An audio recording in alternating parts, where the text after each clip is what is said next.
সহজ পদ্ধতিতে মামনির হাতের স্পেশাল চিলি পনির রেসিপি।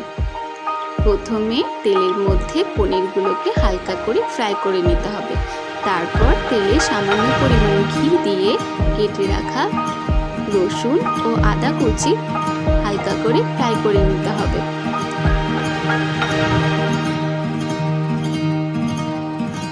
তারপর কেটে রাখা পেঁয়াজ ও ক্যাপসিকাম কুচিগুলো হালকা করে ফ্রাই করে নিতে হবে।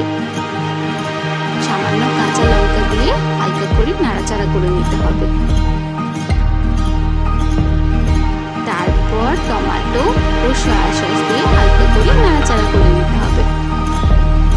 তারপর স্বাদ মতো লবণ, কাশ্মীরি মির্চ ও হলুদ দিয়ে হালকা করে নাড়াচাড়া করে নিতে হবে।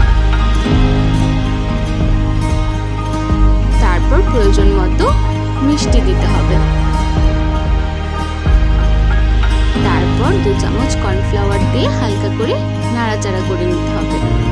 তারপর হালকা করে ফ্রাই করে রাখা পনিরগুলোকে দিয়ে হালকা করে নাড়াচাড়া করে নিয়ে মামনির হাতের বানানো স্পেশাল ভাজা মশলা দিয়ে দিলেই তৈরি মামনির হাতের স্পেশাল চিলি পনির।